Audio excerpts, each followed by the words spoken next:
पुंडलिक वरदा हरी विठ्ठल श्री ज्ञानदेव तुकाराम. नमस्कार मंडळी. अमृतबिंदू या आध्यात्मिक मराठी यूट्यूब चॅनलवरच्या संत नामदेव महाराज चरित्र कथेच्या 5व्या भागामध्ये आपले सहर्ष स्वागत आहे. भक्तरत्नम संतवर्यम भक्तिमार्ग प्रदीपकम विठ्ठलांग्रिरतं वंदे नामदेव पुनः पुनः. नामदेव नामदेव नामदेव नामदेव धरा भाव दृढ हा धरा भाव दृढ हा. देव सांगे वैष्णवासी देव सांगे वैष्णवासी नकायासी विसंभू नकायासी विसंभू. देव सांगे वैष्णवासी देव सांगे वैष्णवासी. पुंडलिक वरदारी विठ्ठल श्री ज्ञानदेव तुकाराम. नामदेव जनाबाई नामदेव जनाबाई नामदेव जनाबाई नामदेव जनाबाई नामदेव जनाबाई नामदेव जनाबाई नामदेव जनाबाई नामदेव जनाबाई नामदेव जनाबाई नामदेव जनाबाई. पुंडलिक वरदारी विठ्ठल श्री ज्ञानदेव तुकाराम. मंडळी, संत नामदेव महाराजांच्या जीवनचरित्र कथेचा आपण विचार करतो आहोत. कालच्या भागामध्ये संत नामदेव महाराजांची भक्ती परिपक्व व्हावी, ज्ञानोत्तर भक्ती त्यांच्या जीवनामध्ये उत्कर्ष व्हावा, याकरता भगवंतांनी केलेले अनेक प्रयत्न, त्यांचा विचार आपण काल केलेला आहे. अशा तऱ्हेनं नामदेवरायांच्या जीवनाला वेगवेगळे पैलू प्राप्त होत होते. आता नामदेव महाराजांच्या जीवनामध्ये अतिशय महत्त्वाचा एक प्रसंग समोर आलेला आहे.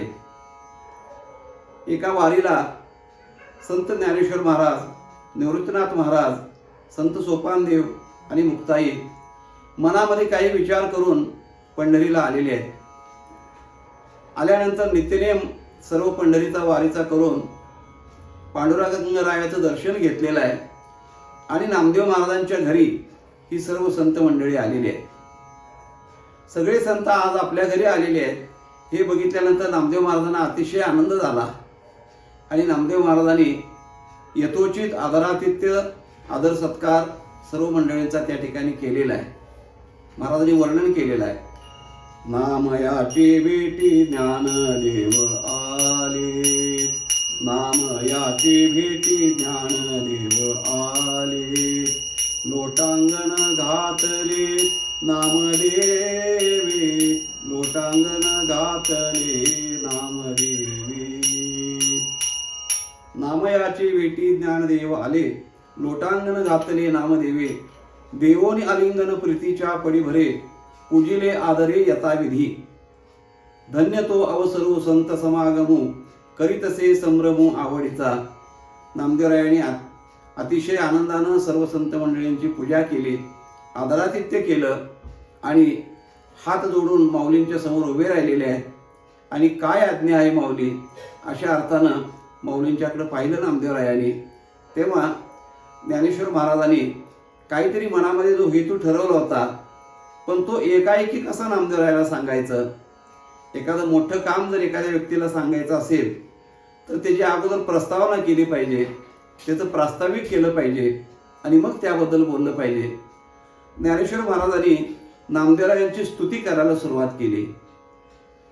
ज्ञानेश्वर महाराज नामदेवरायांची स्तुती करताना असं म्हणतात, ज्ञानदेव म्हणे तू भक्त शिरोमणी ज्ञानदेव म्हणे तू भक्त शिरोमणी.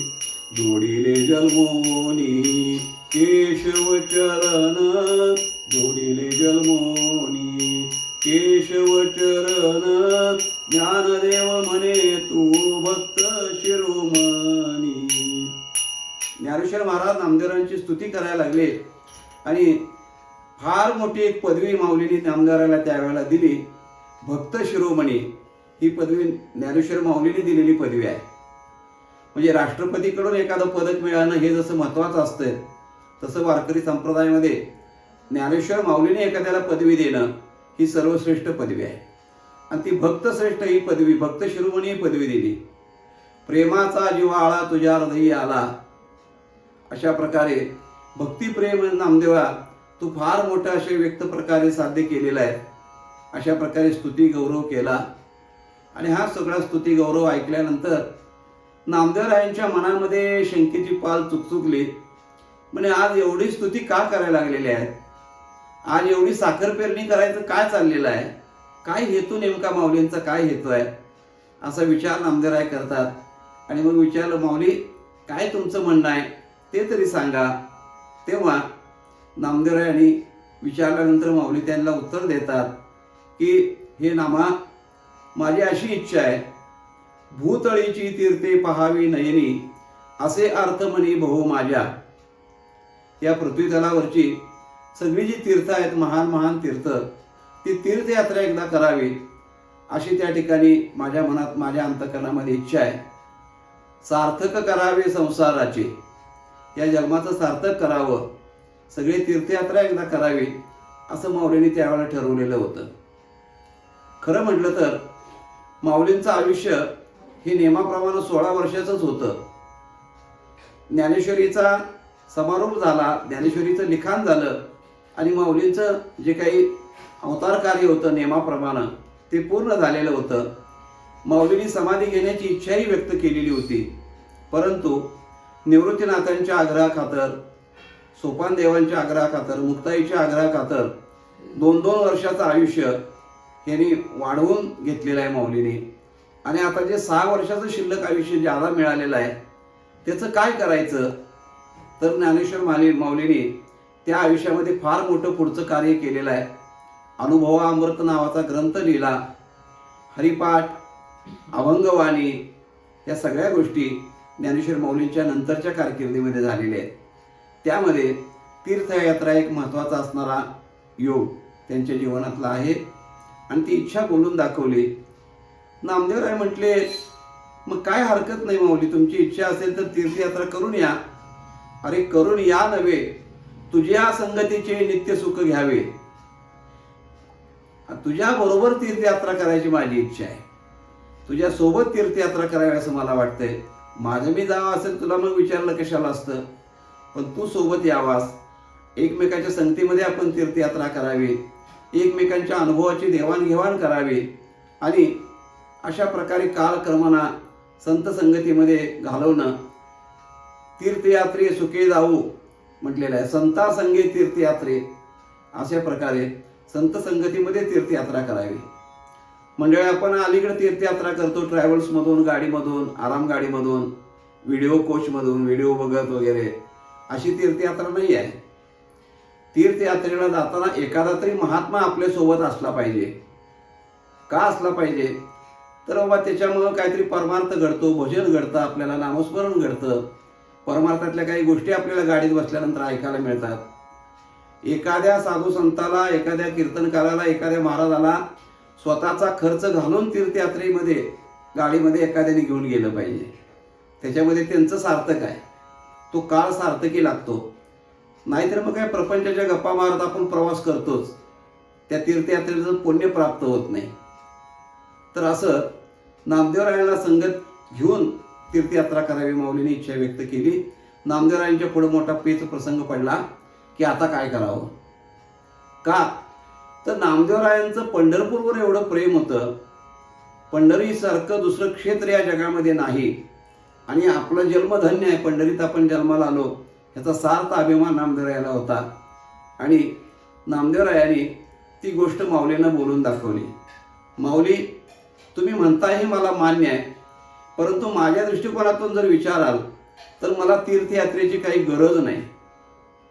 कारण का, महामुक्ती क्षेत्र श्रेष्ठ ही पंढरी, मुक्ती क्षेत्र सगळ्यात पंढरपूर हे श्रेष्ठ क्षेत्र आहे आणि ते सोडून आता कुठं जायचं आणि कुठं जाऊन काय त्या ठिकाणी आपण पाहायचं आहे असं नामदेवराय म्हणतात. याच्याही पुढे जाऊन नामदेव महाराज म्हणतात की कल्पतरूची छाया कामधेनूची दुबते सर्वत्र ऐते सर्व काम.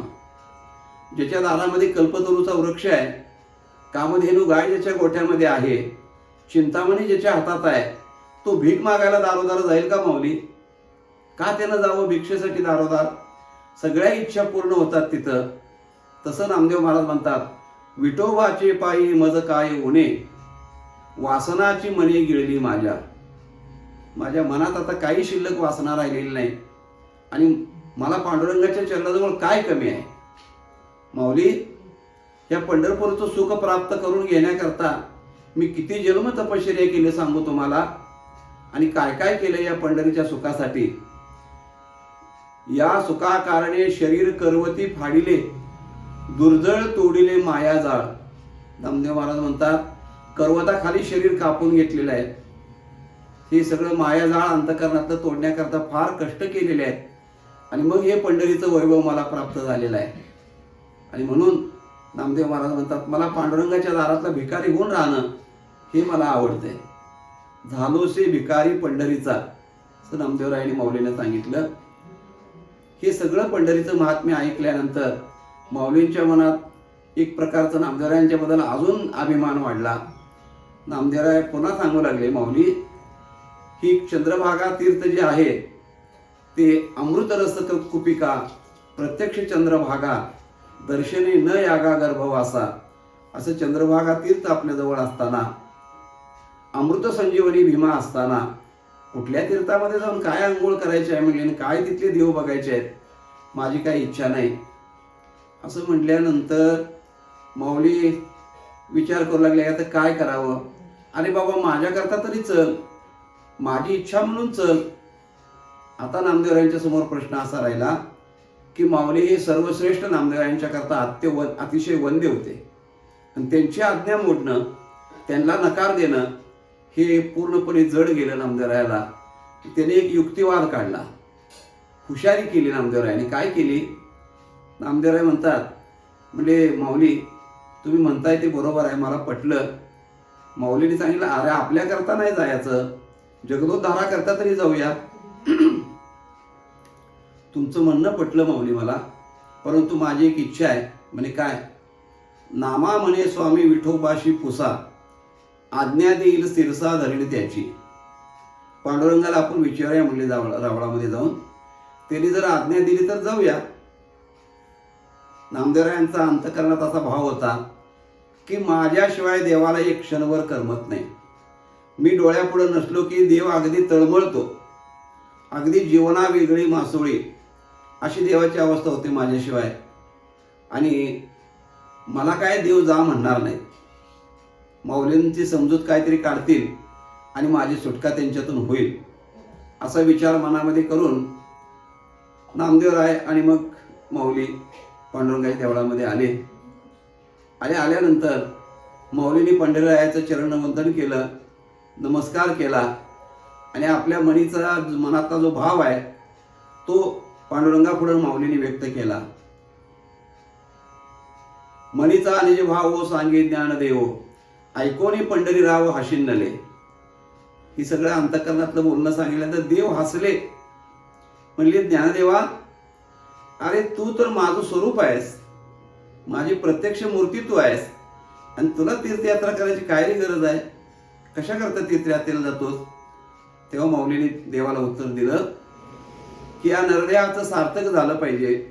तीर्थयात्रा करणं आपल्या धर्मामध्ये श्रेष्ठ सांगितलेलं आहे आणि त्या निमित्तानं जगदोद्धाराचं कार्य आपल्या हातून होईल याकरता तीर्थयात्रेला जायचं आहे आणि तुम्ही मला आणि नामदेवरायाला परवानगी द्या. नामदेवरायाला म्हटल्यानंतर देव जरा हडबडले. 2 मिनिटं काय बोलावं देवाला कळेना आणि मग विचार देवाने असा केला की बाबा ह्याचं म्हणणं मोडवणं हे शक्य नाही. आणि मग नाईलाजानं देवाने नामदेवरायाला सांगितलं, नामा, अरे एवढे त्या ठिकाणी प्रत्यक्ष मूर्ती ज्ञानेश्वर करीतशी आदर संगतीचा परब्रह्म प्रत्यक्ष परब्रह्म असणारे ज्ञानेश्वर महाराज आहेत आणि ती तुझी इच्छा करतात आणि त्यांचा तो अनादर करू नकोस. जाऊन ये थोडे दिवस, काय हरकत आहे. नामदेव देवाच्या तोंडाकडे बघायला लागले. 1 मिनिट मी नसलो तर मला माझ्याशिवाय व्याकुळ होणारा हा देव आणि आता थेट मला पाठवायला लागलाय. विश्वासच बसेना नामदेवरायांचा. मग आता काय बोलतात, अडकून पडलेलं नामदेव महाराज. परंतु देव अतिशय व्याकुळ झाले.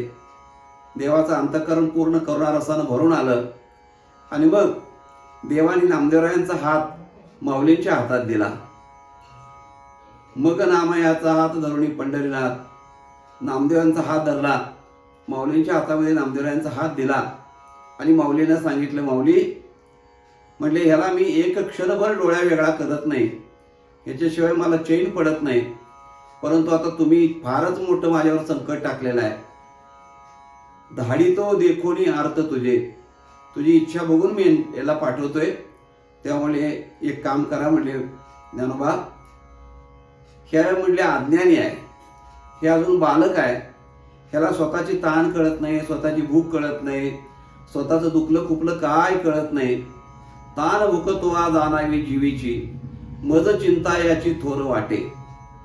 एखादी आई जशी लहान मुलाला कुणाबरोबर तरी बाहेर पाठवायचं असलं तर जशीच सांगते काळजीनं की बाबा ह्याची अशा अशा सवयी आहेत, ह्याचं असं असं सगळं याला लागतंय आणि माझ्याशिवाय काही राहत नाही. परंतु आता घेऊन जात आहे तर थोडा वेळ न्या जावा, पण एवढं सगळं लक्षात ठेवा बरं का.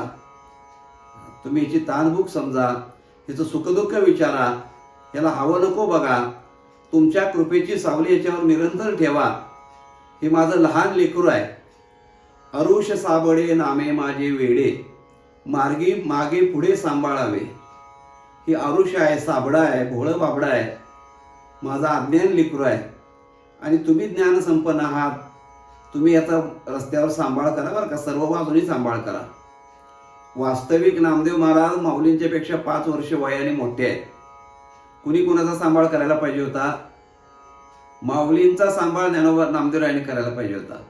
पण देवाच्या अंतःकरणातला भाव असा आहे की किती जरी मोठे झाले नामदेव महाराज तर ते भोळं बाबडा अडाणी लेकरू असा देवाचा भाव होता.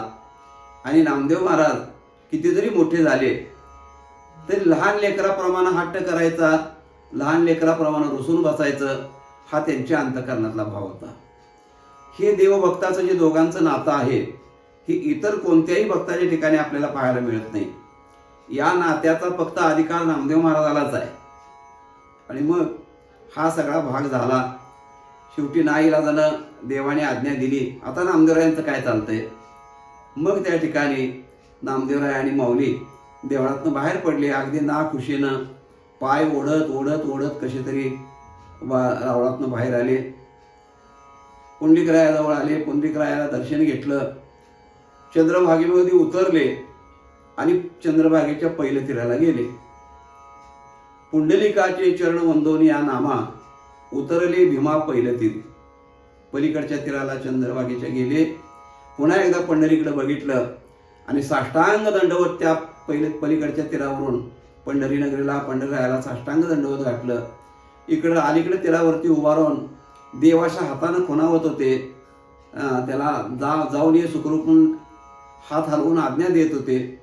आणि अशा पद्धतीनं डोळ्या आड झाले नामदेव महाराज आणि माऊली. आणि मग पांडुरंग परमात्मा रावळामध्ये अगदी जड अंतःकरणानं परत आले. तीर्थयात्रे प्रति बोळविला नामा आले निजधामा केशिराज. तव चरण प्रक्षाळाया रुक्मादेवी आली आपोषण झाली देवराया. नामदेवरायांची बोळवण करून महालामध्ये म्हणजे देवळामध्ये परमात्मा आल्यानंतर हातपाय धुण्याकरता, पायावर पाणी घालण्याकरता म्हणून आईसाहेब आल्या. पायावर पाणी वगैरे घातलं आणि चेहऱ्याकडे बघितलं आईसाहेबांनी देवांच्या. तव ते निडारले नयन सुविधे भिजले वदन. हृदय झाले पूर्ण करुणारशी. भगवंताकडे निरीक्षण करून आईसाहेबांनी बघितलं पण सर्वांग विकळ अशी अवस्था भगवंताची झालेली होती. भगवंताचा चेहरा सुकलेला होता, डोळ्यातून अश्रुधारा वाहत होत्या, अंग थरथरत होतं, हृदय कंठ पूर्ण दाटून आलेला होता. आईसाहेबांनी विचारलं की देवा ही अशी अवस्था का झाली. तेव्हा भगवंतांनी सांगितलं की खरंच माझ्या नामाला माझ्यापासून दूर करायचं नव्हतं, परंतु ज्ञानोबारायांच्या इच्छेमुळे मला त्याला पाठवावं लागलं. आता त्याच्याशिवाय मला एक क्षणभर करमत नाही. अशा प्रकारे भगवंताने आईसाहेबाला सांगितलं. तोपर्यंत बाकीची सगळी भक्त मंडळी पण भगवंताच्या दरबारामध्ये आले.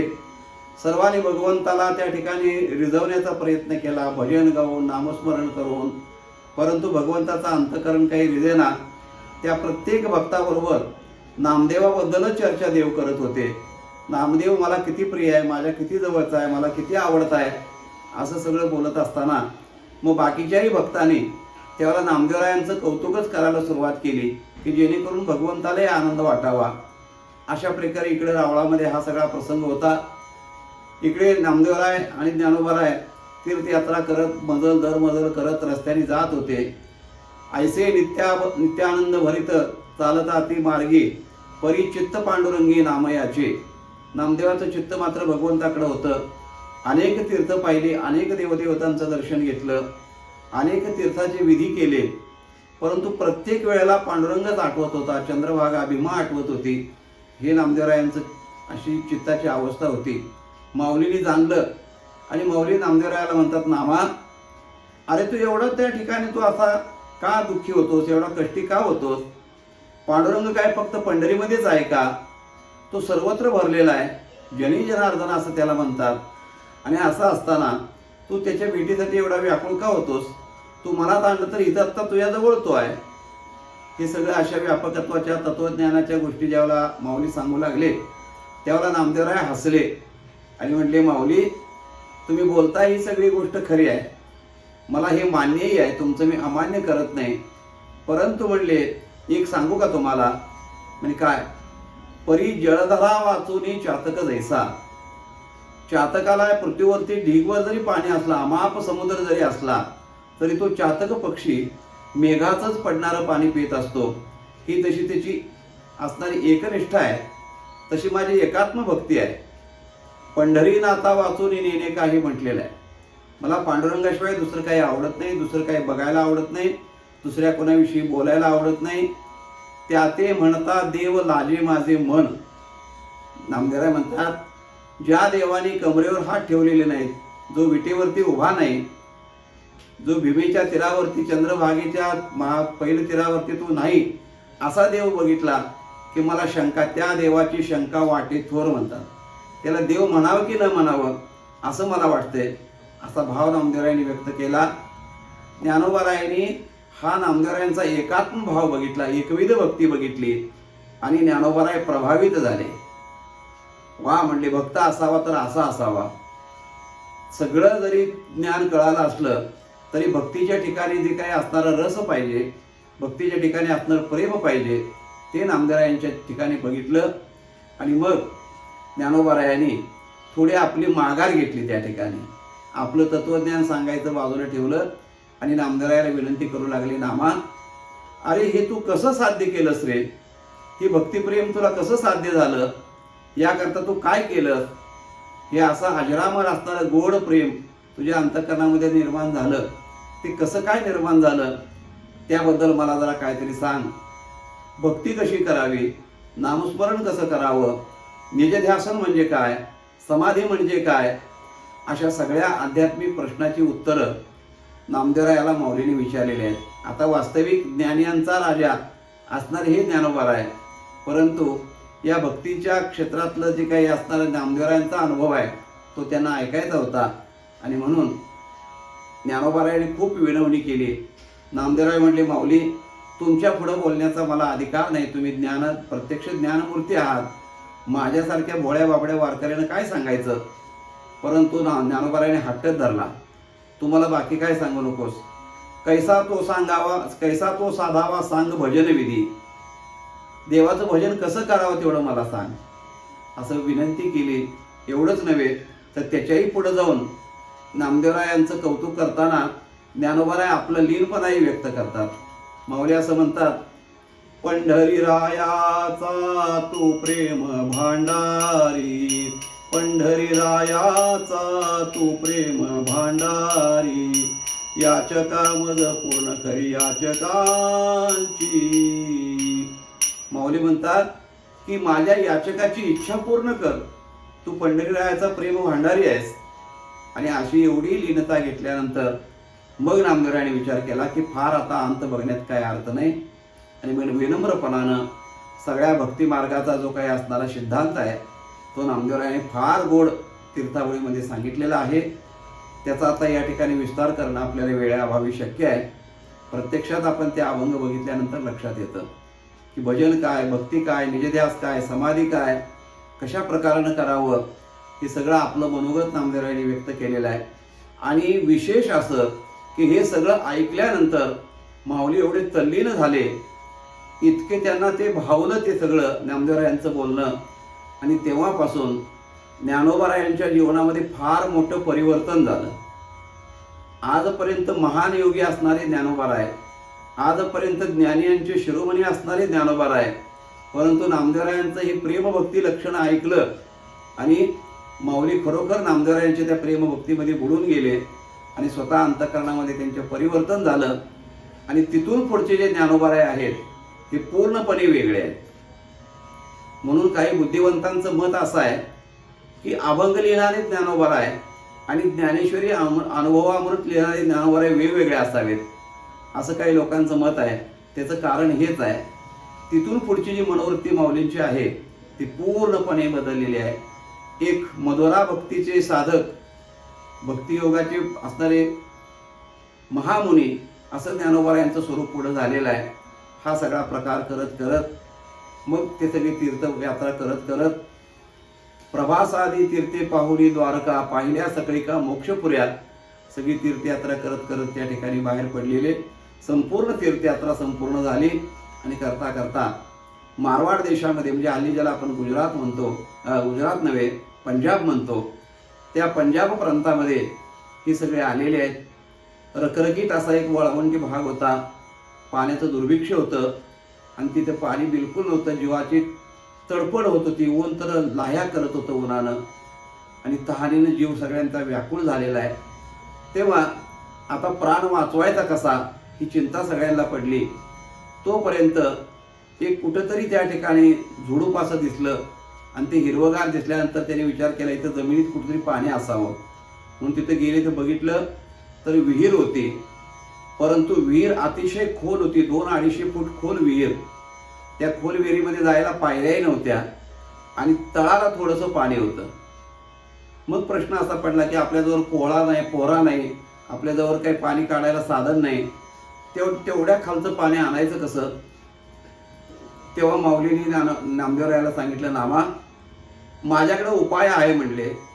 मला अष्टमा सिद्धी प्राप्त आहेत, त्यामध्ये लघिमा नावाची सिद्धी जी आहे त्या सिद्धीचा वापर करून मी पक्ष्याच्या रूपानं आत जातो, पाणी पितो आणि तुला पाणी घेऊन येतो आणि मग ते पाणी तू पी, आपण सगळेजण पिऊया बाकीचे सगळे. असं म्हणल्यानंतर वास्तविक नामदेवरायांच्या ठिकाणी माऊलींच्याबद्दल अत्यंतिक आदर होता. परंतु नामदेवरायांचं एक वैशिष्ट्य आहे, आपला स्वतःचा जो काही असणारा एक ज्याला स्वाभिमान म्हणतात तो सोडत नव्हते नामदेव महाराज. हे वैशिष्ट्य आहे त्यांच्या जीवनातलं. म्हणजे दुसऱ्यांच्या विषयी आदरही ठेवायचा आणि आपला स्वाभिमानही सोडायचा नाही. ही जी काही शिकवण आहे ती नामदेवरायांच्याकडून घेण्यासारखी आहे. ते म्हणले, माऊली तुमच्या त्या रिद्धी सिद्धी चमत्कार ते अमुक तमुक ते सगळं असू दे, ठीक आहे, मला मान्य आहे, तुम्ही पाणी पिऊन या. अरे म्हणले, मग तुला पाण्याचं काय, माझ्या पाण्याची चिंता म्हणले तुम्ही करू नका आणि ती चिंता मीही करणार नाही. म्हणले असं कसं काय.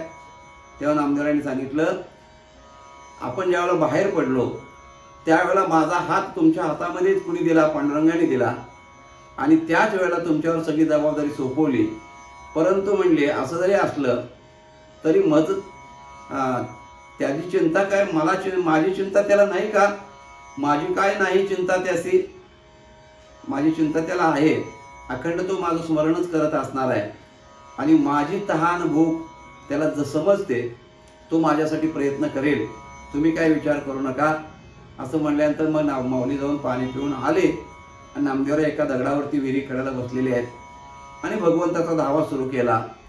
अनेक भक्तांच्या करता देवा तुम्ही काय काय केलं, संकटात कसे धावून आलात वगैरे सगळी विनंती केली आणि मग शेवटी सांगितलं, तुमच्या नामाला सांभाळायचं का काय करायचं आता तुमच्या हातात आहे बघा, असं म्हटल्यानंतर अशी कळवळ्यानं हाक मारली. तोपर्यंत इकडं रावळामध्ये अकस्मात नामदेव यांचा ध्वनी कानावरती पडला. रुक्मिणी आईसाहेब म्हटल्या, देवा अहो तुमचा नामा हाका मारतोय तुम्हाला.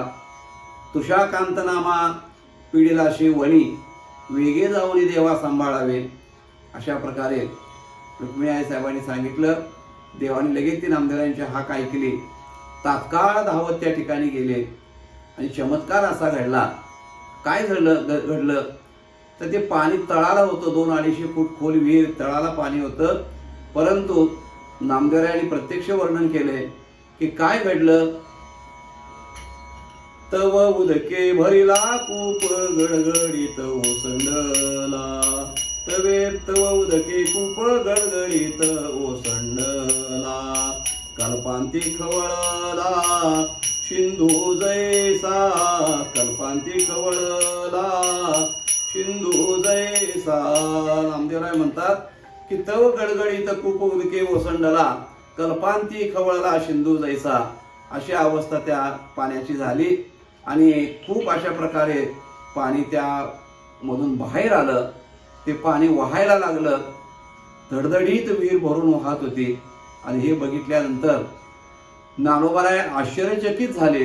नामदेवरायांनी तर डोळेच मिटलेले होते, त्यांचं काही लक्ष नव्हतं, ते देवाचा धावा करत होते. नामदेवरायांनी हलवून जागं केलं ज्ञानोबारायांनी माऊली नामदेवरायाला आणि म्हणले, अरे नामा उठ उठ उठ, अरे विहीर पाण्यानं भरली बघ. म्हणले आतनं कसे पाण्याचे उमाळे यायला लागलेले आहेत, गच्च भरलेले आहे विहीर, आता तू पाणी पी, आंघोळ कर, काय करायचं ते कर. म्हणले भरपूर पाणी आलेलं आहे. तेव्हा नामदेवरायांनी डोळे उघडले आणि त्या पाण्याकडे बघितलं. काठोकाठ विहीर भरलेली होती. आणि हे ज्यावेळेला बघितलं ज्ञानोबारायांनी आश्चर्य केलं.